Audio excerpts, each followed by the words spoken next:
Part 18 के शुरुआत में दिखाते हैं कि डूजिन और मीसू हॉस्पिटल आए होते हैं, लेकिन डूजिन मीसू से ज़्यादा नर्वस दिख रहा होता है और उससे वो छोटे से बेबी की फ़ोटो मांगता है, लेकिन मीसू उसे देने से मना कर रही होती है। लेकिन डूजिन कहता है कि ये मुझे भी देखने का हक है।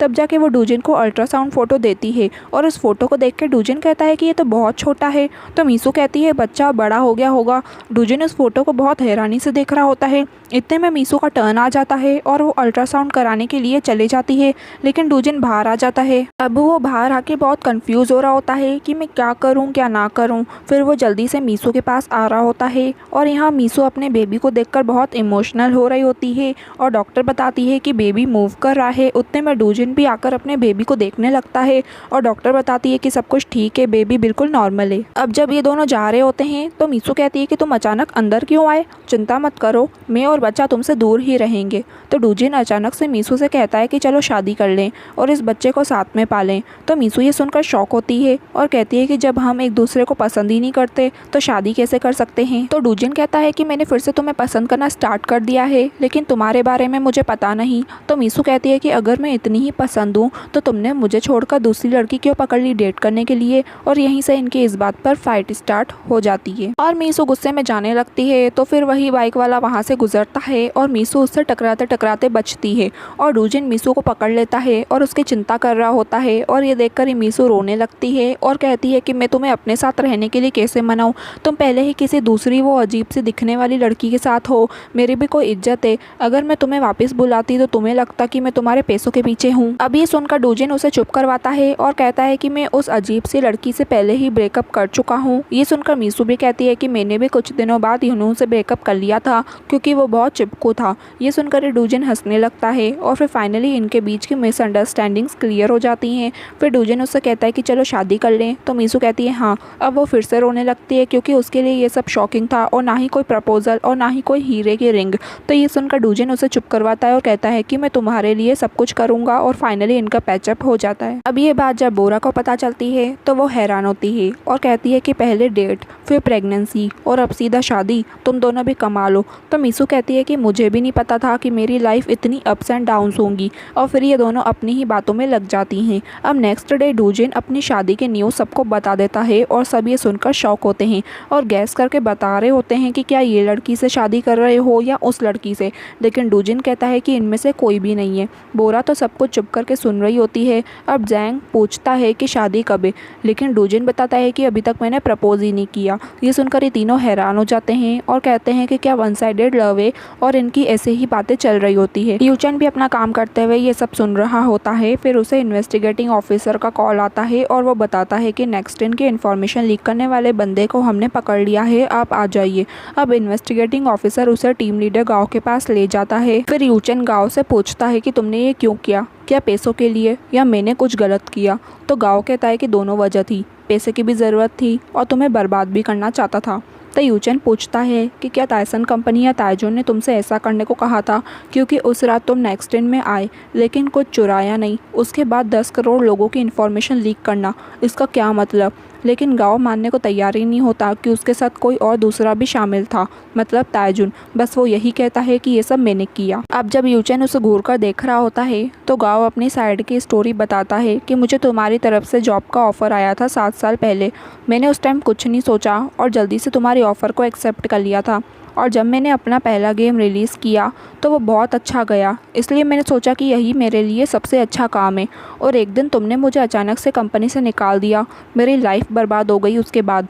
और तुमने मुझे एक बार भी अपनी बात कहने का मौका तक नहीं दिया, मेरी 7 साल की मेहनत को देखा तक नहीं। ये सब सुनकर यूचन उसे सॉरी कहता है, पर गाओ कहता है कि मुझे अच्छा लग रहा है तुम्हें इस हालत में देख के, हमने एक दूसरे को दुख पहुंचाया, इसलिए अब मुझे तुमसे कोई शिकायत नहीं। ये सुनकर यूचन कहता है कि मैं तुमसे वादा करता हूँ कि मैं तुम्हें अब नहीं निकालूंगा। और फिर वहाँ से जाते हुए कहता है कि मैं फिर से अपने पैरों पर खड़ा हो जाऊँगा, मैं फिर से मेरी कंपनी खड़ी करूँगा और तुम्हें बुलाऊँगा। अगर तुम पोजीशन रिजेक्ट कर दोगे तो मैं कुछ नहीं कर सकता, अगर तुम आना चाहो तो मैं वादा करता हूँ कि इस बार मैं तुम्हें नहीं निकालूंगा, चाहे कुछ भी हो, ये मेरा पक्का वादा है।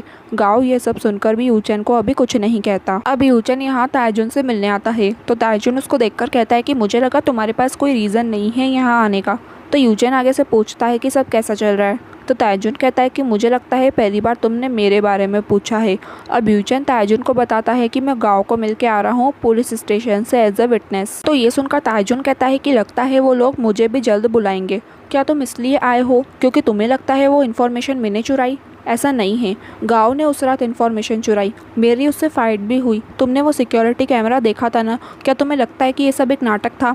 तुम्हें ये लग रहा है कि ये सब मैंने किया है क्योंकि तुम्हें बहाना चाहिए था मेरे से बदला लेने के लिए, पर मेरा इन सब से कोई लेना देना नहीं है। पर यह सुनकर यूचन खामोश खड़ा रहता है, फिर कहता है कि हमसे ऐसी क्या गलती हुई और कब हुआ ये सब? बिल्कुल मैंने ही तुम्हारे साथ कुछ गलत किया होगा, पर मुझे लगा तुम हमेशा मुझे सपोर्ट करोगे। लेकिन ताजुन गुस्से में आज अपने मन की सारी बातें कह देता है कि मुझे कितना बुरा फील होता था जब तुम मुझे ऐसे ट्रीट करते थे, और आज तुम इतने इमोशनल क्यों हो रहे हो? लेकिन यूचन कहता है कि क्या मैं अगर चेंज हो जाऊँ तो मैं तुम्हें उस टाइम पसंद आऊँगा?